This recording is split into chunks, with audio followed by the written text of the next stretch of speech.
Assalamualaikum warahmatullahi wabarakatuh. Kita kembali pada diskusi ilmiah di channel Naji Channel. Pada momen ini saya ingin mengangkat tentang epistemologi, dalam artian mengkaji dari Islam untuk dilihat bagaimana kajian Islam itu dari epistemologinya. Epistemologi ini berangkat dari dua term. Yang pertama itu episteme, dan juga yang kedua itu logos. Episteme itu diartikan pengetahuan, kalau logos itu ilmu atau teori. Di kajian filsafat ilmu memang ada proses, ada namanya ontologi, epistemologi, dan aksiologi. Pada momen ini saya ingin membahas pada epistemologinya untuk melihat pada Islam itu sendiri. Secara disiplin ilmu, untuk memberikan interpretasi atau memahami akan Islam itu harus dengan epistemologi bayani. Ini proses awal dalam epistemologi Islam dalam arti kajian. Epistemologi bayani ini yakni pendekatan pada analisis teks, analisis bacaan atau bahasa.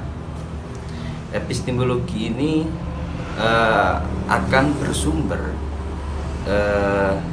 menjadi dua, yakni pada teks nas dan teks non nas. Dalam ini teks nas untuk memberikan makna pada kajian Islamnya, ini dari Al-Quran dan Al-Hadis. Yang non nas itu berupa karya-karya para sahabat, ulama, hasil ijtihad, hasil pemahaman atas Al-Quran dan Sunnah. Nah, untuk objek kajian umum dalam pendekatan bayani ini, yang pertama bisa dari gramatika atau sastra bahasa, yakni nahwu atau balaghah. Yang kedua bisa pada pendekatan hukum, dalam artian fikih dan usul fikihnya.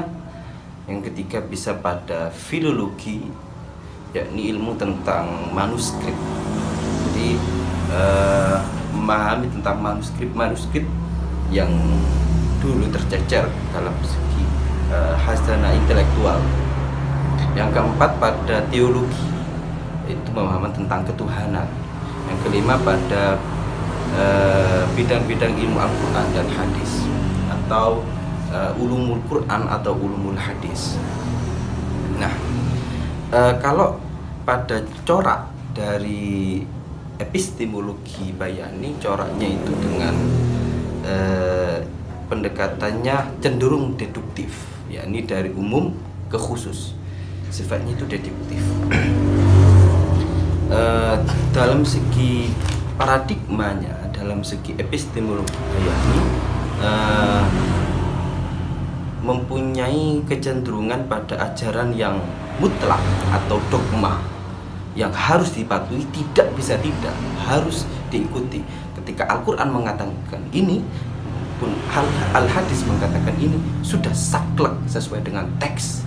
Itu namanya pendekatan untuk memahami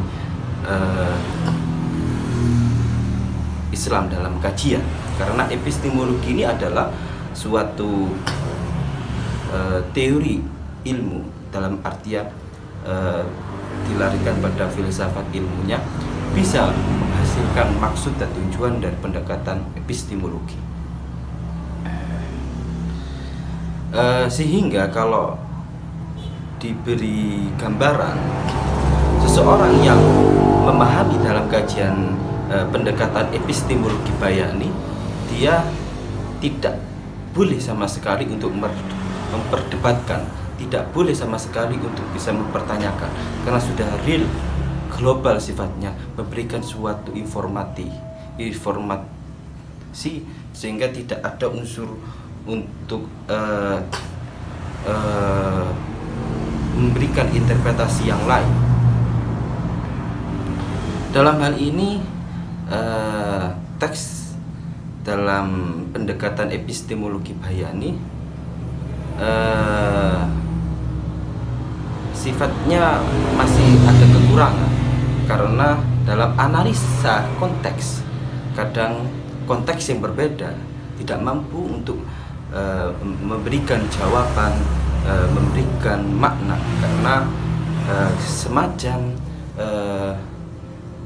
tidak bisa mengkontekstualisasikan pada zaman yang, apalagi yang sekarang itu zaman 4.0, sudah zaman yang sangat cepat. Bagaimana zaman ini adalah zaman yang post industri, sudah pada zaman informatika.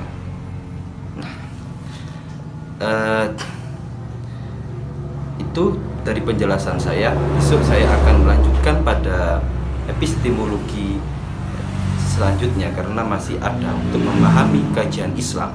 Ada epistemologi Burhani, ada epistemologi Irfani. Mungkin ini yang bisa saya sampaikan. Bila ada kesalahan, mohon maaf. Jangan lupa like, share, dan subscribe. Terima kasih. Wassalamualaikum warahmatullahi wabarakatuh.